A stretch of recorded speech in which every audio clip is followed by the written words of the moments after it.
अकोले तालुक्यातील पाडाळणे या गावामध्ये आज आपण आलेलो आहोत। या ठिकाणच्या इंद्रायणी भाताची चव ही राज्यभर प्रसिद्ध आहे। राम तळेकर या प्रयोगशील शेतकऱ्यानं गावातील शेतकऱ्यांच्या मदतीनं हा तांदूळ विकेल ते पिकेल च्या ऐवजी जे बाजारात विकेल तेच पिकेल अशा धर्तीवर ही योजना आणलेली आहे। आज आपल्या समोर अहमदनगर जिल्ह्यातील महाराष्ट्र शासनाच्या कृषी विभागाचे सर्व तालुका प्रमुख आणि वरिष्ठ अधिकारी या ठिकाणी उपलब्ध आहेत। आपण त्यांच्याकडूनच जाणून घेऊया नेमका हा प्रयोग काय आणि कसा आहे। आपल्याला माहिती आहे की भात शेती ही नफ्यात नसणारी किंवा तोट्यातली शेती अशी आहे आणि या शेतीला फायद्यात आणण्यासाठी ही 4 सूत्री भात लागवड ही जी नवीन तंत्रज्ञान आलेलं आहे, परंतु हे तंत्रज्ञान या आदिवासी भागातील शेतकऱ्यांना पचनी पडणं किंवा त्याचा अवलंब करणं हे फार अवघड काम आहे। परंतु या गावातील राम तळेकर या प्रगतशील शेतकऱ्यांनी याबाबत पुढाकार घेऊन स्वतः तर याचा अवलंब केला तंत्रज्ञानाचा, परंतु त्याचबरोबर गावातील इतर सर्व शेतकऱ्यांना बरोबर घेऊन या पद्धतीने नवीन लागवड करून 4 सूत्री पद्धतीने लागवड करून आणि इंद्रायणी सुवासिक इंद्रायणी तांदूळ तयार केलेला आहे। या तांदळाला बाहेर खूप मोठ्या प्रमाणात मागणी असून आणि या तांदळाची चव ही इतर तांदळापेक्षा नक्कीच वेगळी आहे। नमस्कार, मी राजाराम गायकवाड, प्रकल्प संचालक आत्मा अहमदनगर। आज या ठिकाणी जिल्ह्यातील जिल्हा अधीक्षक कृषी अधिकारी, प्रकल्प संचालक आत्मा, विद्यापीठाचे तज्ज्ञ, उपविभागाचे उपविभागीय कृषी अधिकारी, तालुक्यातील तालुका कृषी अधिकारी, आम्ही सर्वजण श्री राम तळेकर यांनी या ठिकाणी एक गाव एक वाण इंद्रायणी भाताचा जो प्रकल्प राबवलेला आहे त्या प्रकल्पाला भेट देण्यासाठी इथं आलेलो आहे। तर आज त्यांचा अनुभव पाहता खरं तर इंद्रायणी भाताची चव आज त्यांनी फक्त जिल्ह्यातच नाही तर सर्व महाराष्ट्रावरती पसरवलेली आहे आणि या ठिकाणी ग्राहक त्यांचं या ठिकाणी जो तांदूळ तयार करतात अतिशय शुद्ध दर्जाचा आणि भेसळमुक्त म्हणजे भेसळमुक्त तांदूळ असल्यामुळं याची चव जी आहे ही कायम राहते।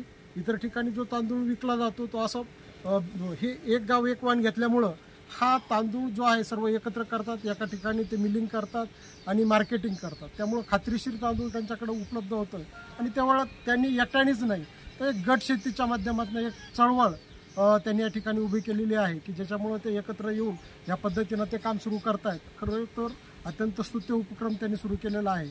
यापुढेही त्यांना कृषी विभाग या मार्केटिंग संबंधी काय असेल किंवा आता आमच्याकडं गट शेतीच्या धर्तावर शेतकरी उत्पादक कंपनीची आपण स्थापना करतोय, त्याचबरोबर त्यांनी जर पुढे जाऊन सेंद्रिय शेती पद्धतीनं जरी यामध्ये सहभाग घेतला तर आपण सेंद्रिय शेतीयुक्त तांदूळ आज या ठिकाणावरनं सगळीकडे उपलब्ध करून देऊ शकतो।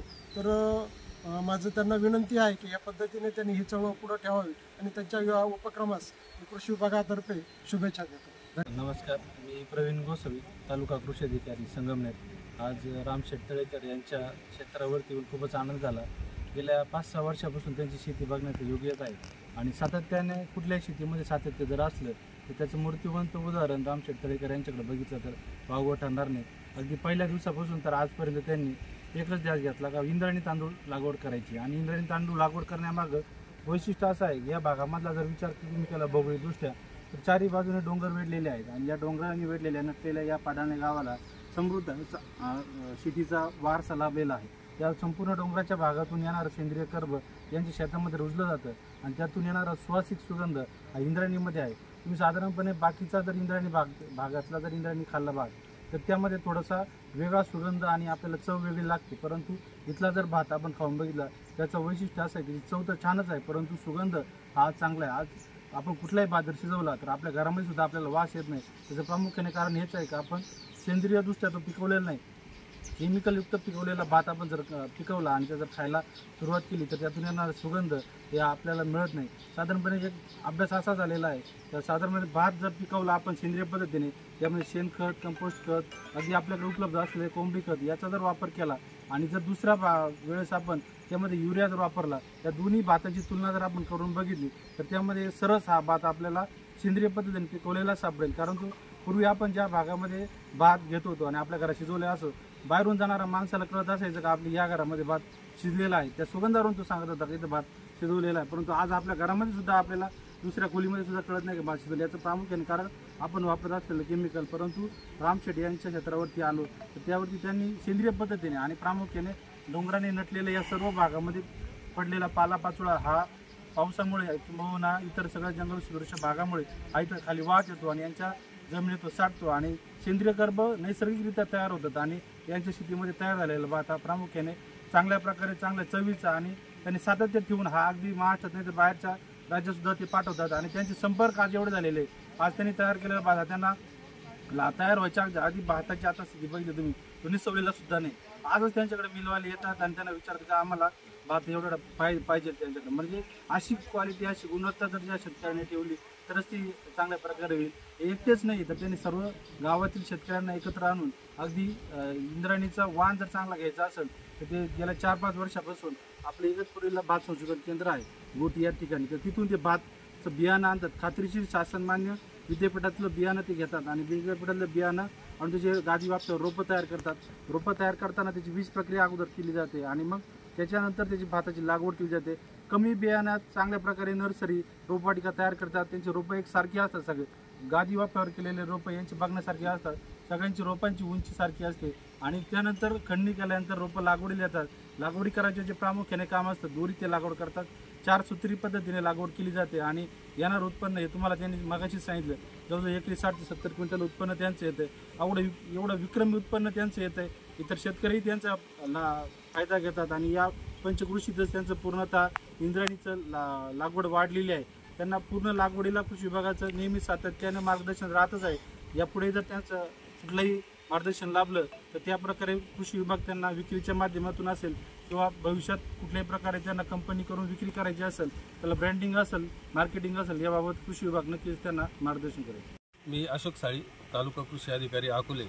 आज आपल्या अकोले तालुक्यामध्ये जिल्हा मासिक चर्चासत्र आयोजित केलं होतं आणि त्याच्यामध्ये आपण तालुक्यामध्ये जे भात शेती पिकवली जाते याच्यामध्ये तालुक्यामध्ये जवळपास 17 ते 18 हेक्टर क्षेत्रावरती आपलं हे भात घेतलं जातं आणि त्याच्यामध्येच पाडळणे हे जे गाव आहे हे पाडळणे गावामध्ये जवळपास 2007-8 सालापासून एक गाव एक वाण अशी मोहीम सुरू केली होती आणि त्या मोहिमेसाठी ती मोहीम यशस्वी करण्यासाठी रामजी तळेकर यांनी फार सिंहाचा वाटा उचललेला आहे आणि त्याच व्हिजिटसाठी आम्ही प्रत्येक जिल्ह्यामध्ये हे वार्षिक मासिक चर्चासत्र आयोजित करतोय आणि त्या चर्चासत्रासाठी आज जिल्ह्यातील सर्व स्टाफ या ठिकाणी उपलब्ध झाला आणि त्यांनी भात शेती प्रत्यक्ष डोळ्यांनी पाहिली. मी राम मनोहर तळेकर राहणार पाडाळणे तालुका अकोला जिल्हा अहमदनगर.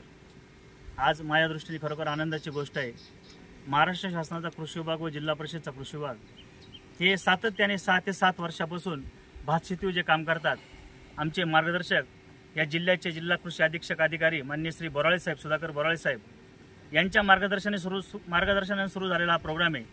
हा प्रोग्राम आज कळसुबाईच्या शिखरासारखा उंच वाढत चाललेला आहे आणि ह्या पाडाळणे गावातून सुरू झालेला हा प्रोग्राम अकोला तालुक्याच्या निम्म्या भागामध्ये गेलेला आहे. महाराष्ट्र शासनाच्या कृषी विभागाचं खरोखर कौतुक करावंसं वाटतं कारण अधिकाऱ्यांनी जर मनावर घेतलं तर काय घडू शकतं आणि खरोखर या अकोला तालुक्यासाठी जे जे अधिकारी आजपर्यंत आले त्यामध्ये आमचे गोसावी साहेब असतील हाशी साहेब असतील आता साळी साहेब आहे यांनी जे मार्गदर्शन केलं ते एकदम अतिमोलाचं होतं आणि आज शेतकऱ्याचं उत्पन्न डबल झालेलं आहे. शेतकऱ्याला डबल रेटचा भाव मिळत आहे. आज माझ्या गावातील जवळजवळ इथं 60 ते 70 भात शेती करणारे शेतकरी उभे आहे. खरोखर मी गायकवाड साहेब आहे आत्माचे गायकवाड साहेब आहे या सर्व अधिकाऱ्यांचं आज नगर जिल्ह्यातील 13 तालुक्याचे 13 कृषी अधिकारी व 4 SDO असे सर्व अधिकारी बोराळे साहेब सर्व अधिकारी इथं उपस्थित राहिले. त्यांनी या माझ्या भात शेतीला माझ्या गावातील भात शेतीला सर्व त्यांनी बघून मार्गदर्शन केलं आणि जास्तीत जास्त मदत करून शेतकऱ्याला कसा फायदा होईल या सर्व अधिकाऱ्यांचं मी माझ्या पाडाळण्याच्या ग्रामस्थाच्या वतीने माझ्या वतीने मी आभार मानतो. धन्यवाद.